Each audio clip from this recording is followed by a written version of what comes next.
오늘 하나님의 말씀은 신약성경 데살로니가전서 2장 1절에서 13절에 있는 말씀입니다. 데살로니가전서 2장 1절 교독합니다. 형제들아, 우리가 너희 가운데 들어감이 헛되지 않은 줄을 너희가 친히 아나니 너희 아는 바와 같이 우리가 먼저 빌립보에서 고난과 능력을 당하였으나 우리 하나님을 힘입어 많은 사람 중에 하나님의 복음을 너희에게 말하노라. 우리의 권면은 간사에서나 부정에서 난 것도 아니요 괴계에 있는 것도 아니라 오직 하나님의 옳게 여기심을 입어 복음 전할 부탁을 받았으니 우리가 이와 같이 말하는 사람을 하려 하는 것이요 오직 우리 마음을 감찰하시는 하나님을 기쁘시게 하려 합니다. 너희도 알거니와 우리가 아무 때에도 아첨의 말이나 탐심의 팔을 쓰지 아니한 것을 하나님이 증거하시느니라. 우리가 그리스도의 사도로 능히 전sun할 터이나 그러나 너희에게든지 다른 이에게든지 사람들에게는 영광치 아니하고 오직 우리가 너희 가운데서 유순한 자 되어 유모가 자기 자녀를 기름과 같이 하였으니 우리가 이같이 너희를 사모하여 하나님의 복음으로만 아니라 우리 목숨까지 너희에게 주기를 주장하는 너희가 우리의 사랑하는 자가 됨이니라. 형제들아, 우리의 수고와 애쓴 것을 너희가 기억하리니 너희 아무에게도 누를 끼치 아니하려고 밤과 낮으로 일하면서 너희에게 하나님의 복음을 전파하였노라. 우리가 너희 민자들을 향하여 어떻게 거룩하고 옳고 공의심을 것에 대하여 너희가 주님이여 하나님도 그러하시도다. 너희도 아는 바와 같이 우리가 너희 각 사람에게 아비가 자기 자녀에게 하듯 권면하고 위로하고 경계하노니 이는 너희를 부르사 자기 나라와 영광을 이루게 하시는 하나님께 합당히 하게 하려 함이니라. 다 함께 이러므로 우리가 하나님께 쉬지 않고 감사함은 너희가 우리에게 들은 바 하나님의 말씀을 받을 때에 사람의 말로 아니하고 하나님의 말씀으로 받음이니 진실로 그러하다 이 말씀이 또한 너희 믿는 자 속에서 역사하느니라. 아멘. 하나님이 우리에게 많은 선물을 주셨는데 그 중에서도 가정이라고 하는 공동체를 주셔서 그 안에서 행복을 갖게 하시고 그 안에서 장래를 꿈꾸게 하고 유업을 나눌 수 있는 그런 가정을 주셨습니다. 저는 좋은 말 중에 목회적 돌봄이라는 말을 참 좋아해요. 돌본다고 한다는 것은 부모가 자녀를 돌보는 겁니다. 오늘 성경 데살로니가 전서 2장에 있는 말씀도 여기 바울과 그의 동역자들이 복음을 전하는 일에 있어서 목표가 뭐겠습니까? 복음을 전하는 일 아니겠어요? 데살로니가 교회에게 얘기를 하는데 부모의 심정으로 복음을 전하는 내용이 나와요. 아버지와 같이 자녀를 격려하면서 하는 마음으로 복음을 전했다 하고 어머니와 같이 자애로운 마음으로 그 복음을 전했다. 상대에 따라서는 그 형편에 맞게 복음을 전했다. 이런 표현이 나와요. 오늘 우리가 같이 읽었지만 7절 말씀 보니까 유순한 자가 되어서 유모가 엄마가 자기 자녀를 기름과 같이 복음을 전하고 가르쳤다. 이런 말씀이 나와요. 11절에 가니까 너희도 아는 바와 같이 우리가 너희 각 사람에게 아비가 자기 자녀에게 하듯 권면하고 위로하고 경계했다. 예수님도 우리 하나님 앞에 기도할 때 아바 아버지라 하는 표현을 썼습니다. 아바 아버지, 아빠 아버지. 사전적인 의미로 이 성서 사전을 보니까 부모라 하는 뜻을 이렇게 표현을 했습니다. 부모는 자식들에게 공경을 받을 권리가 있는 반면에 가정교육이라는 막중한 책임이 있다. 그래서 출애굽기 20장 12절에 보니까 십계명을 하나님이 주시면서 내 부모를 공경하라. 그리하면 너의 하나님이 나 여호와가 네게 준 땅에서 내 생명이 길리라. 그 다음에 또 이렇게 사전에는 표현하고 있습니다. 두 번째는 자식들에 대한 부모의 사랑이 깊을지라도 하나님의 사랑에는 미치지 못한다. 시편 27편 10절 보니까 내 부모는 나를 버렸지만은 나 여호와는 나를 영접하시리이다. 이사야 40장 11절에 보니까 그는 목자같이 양무리를 먹이시며 어린 양을 그 팔로 모아 품에 안으시며 젖먹이는 암컷들을 온순히 인도하시리로다. 자, 가정교육이라는 내 부모의 역할과 자녀의 역할을 표현을 했고, 그 차원에서 또 아무리 부모가 자식들에 대해서 사랑했을지라도 하나님의 사랑에는 비할 바가 못 된다. 맞는 것 같습니다. 칼 융이라는 심리학자가 얘기했어요. 우리는 인간은 한 사람 한 사람을 볼 때 다 믿음의 욕구가 있다. 영적인 욕구가 있기 때문에 자연인으로 있어도 영적 요구를 채울 수 있는 것이 그 첫 번째 발견이 어디서 있느냐 하면 믿음의 가정에서부터 있는 거예요.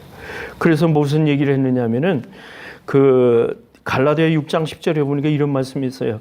성도나 교회가 선행의 첫 번째 대상으로 삼아야 할 믿음의 가족들을 가리키고 있습니다. 모든 일에 좋은 일의 그 첫 번째 대상은 바로 믿음의 가정들이라는 얘기죠. 그만큼 중요한 겁니다. 오늘 본문 있는 말씀대로 보면 그래서 복음 전하는 일도 가정에 비추어서 때로는 엄격한 말씀의 가르침이 있어야 하는가 하면은 엄마의 유순한 가슴으로 품에 안는 그러한 교육도 이제 말씀 가운데 있어야 된다고 이렇게 비유했다고 저는 생각을 합니다. 살아있다고 하는 거는 우리가 활동 가운데 열이 나게 돼 있어요. 사랑하는 가족은 좀 시끄러운 소리가 들려도 거기에는 웃음이 있고 거기에는 행복이 깃듭니다. 의사들은 그렇게 말을 해요. 폐결핵 환자에게는 말입니다.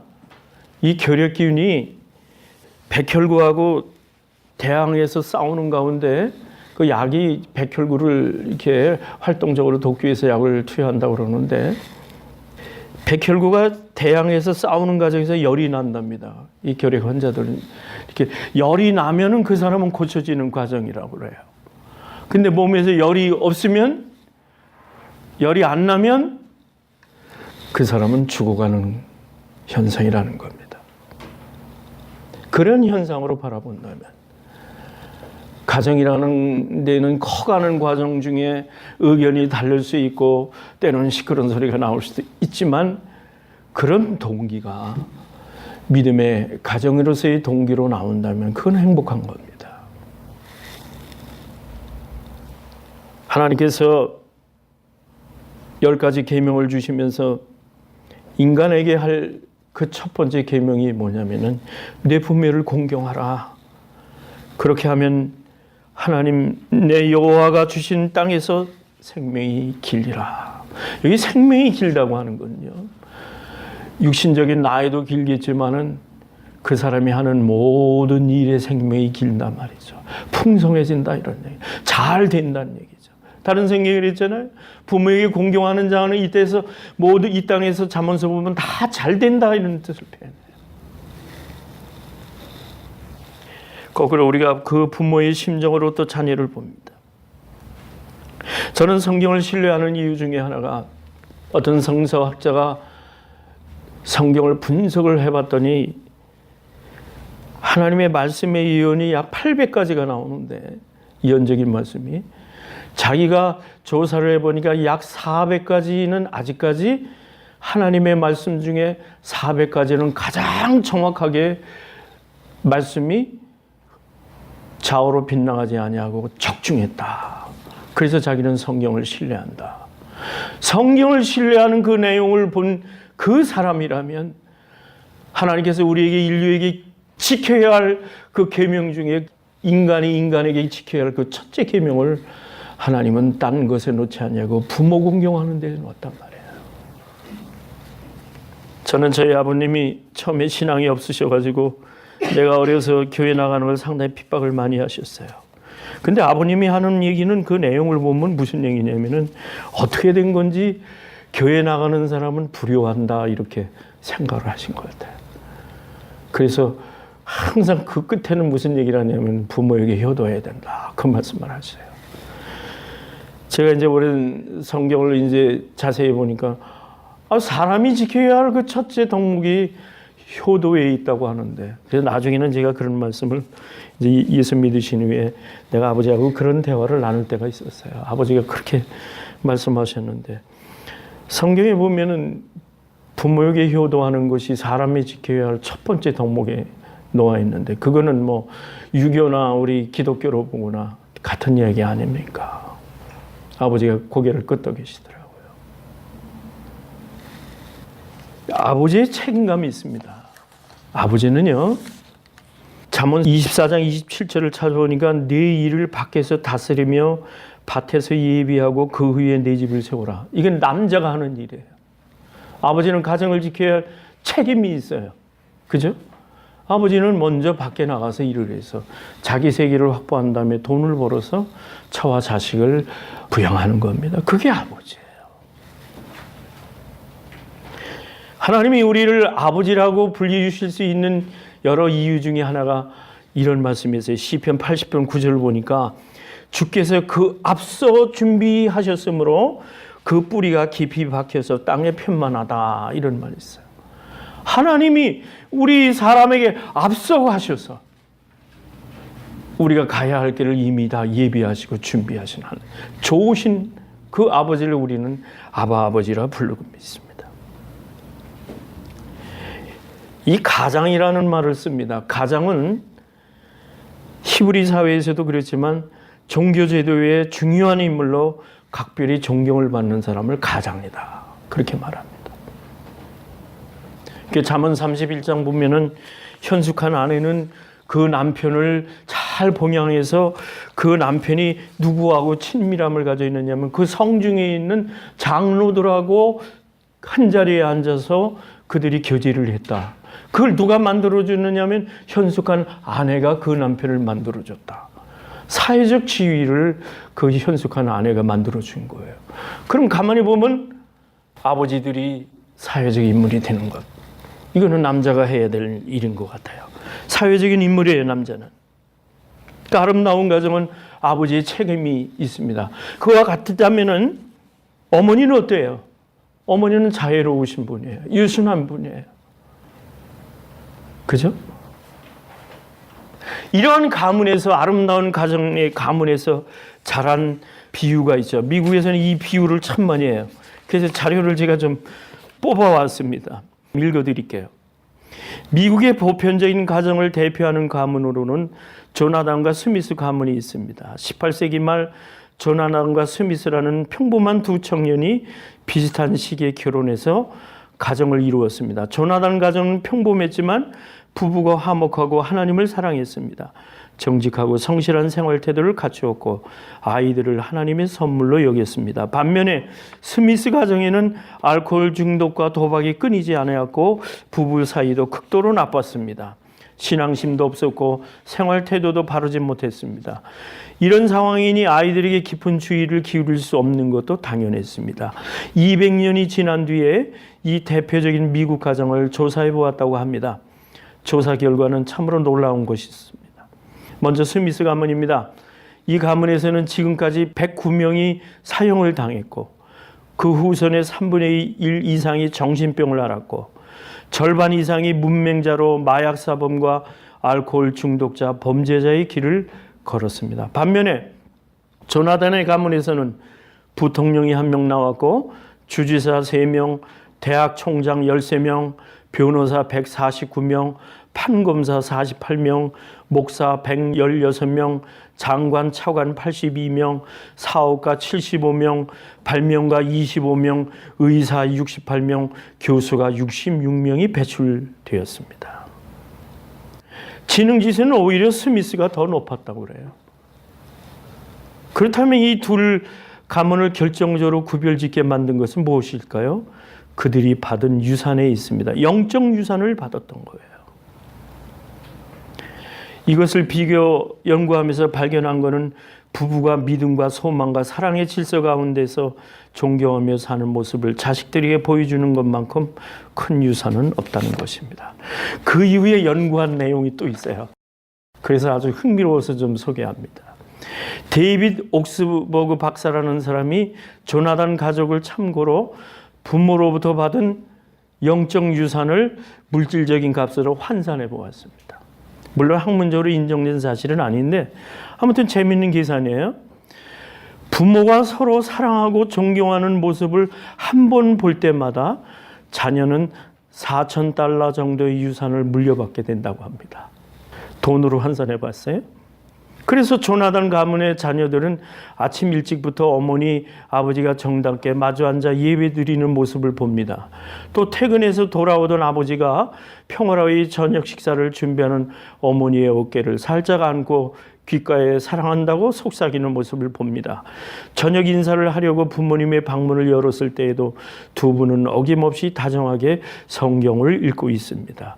그 모습을 보면서 자녀들은 하루에도 $10,000가 넘는 유산을 받고 있는 셈입니다. 하루에 $10,000 이상의 유산을 받은 아이가 잠자리에 들었을 때의 기쁨과 충만감을 어찌 말로 표현할 수가 있겠습니까? 다음 날도 그 다음 날도 돈으로 계산할 수 없는 유산을 물려받으며 자란 아이들의 마음속에 큰 그릇이 준비되어 있는 것은 당연한 일입니다.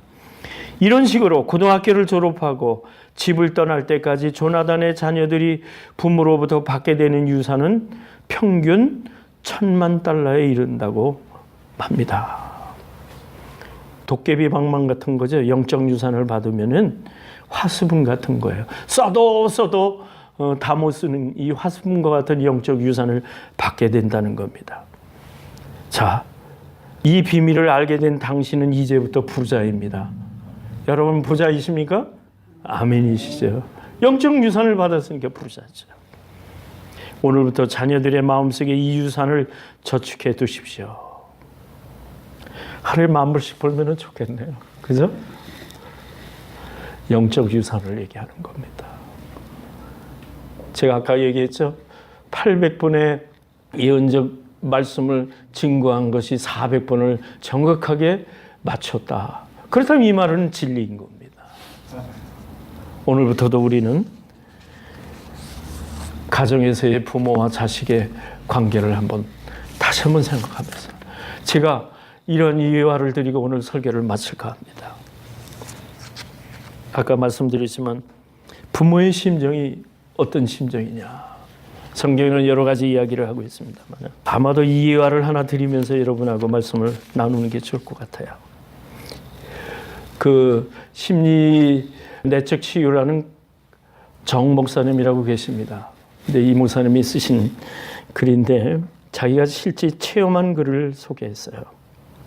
아버지에 대한 이야기를 하는데 김 집사라는 실제 자기가 그 치유를 했다고 그래요. 김 집사라는 한 사람이 부부하고 3 자녀가 있는데 중학교 2학년, 초등학교 6학년, 그 다음에 초등학교 4학년짜리 3 아들을 키우는 가정인데 자기 부인하고의 관계가 굉장히 안 좋아요.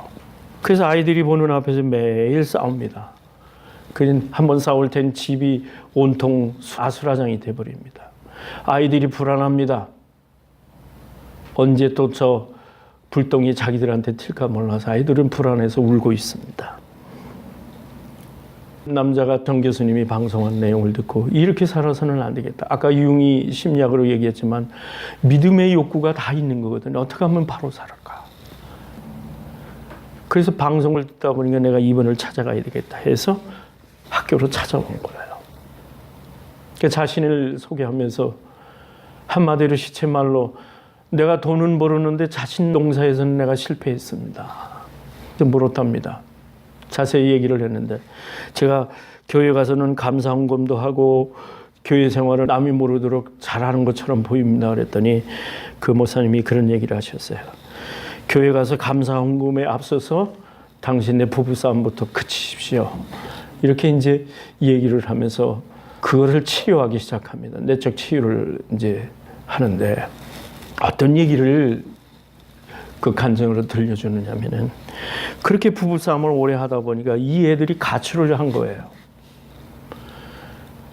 거기에 수원 시내라고 그러는데 어느 날 보면은 자식들 셋이 없어져가지고 애비가 일하다 말고 찾으러 나가면은 저 길가에서 쭈그려 앉아 있는 거 보면은 4학년짜리가 학교도 안 가고 거기서 있는 거예요.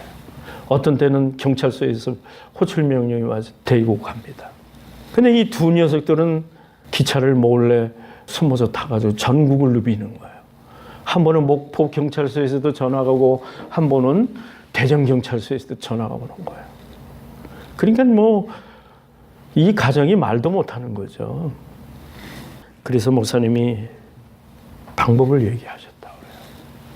이제 아이를 데리러 갈 때는 절대 가서 아이에게 야단치지 말고 어느 정도로 야단을 쳤느냐면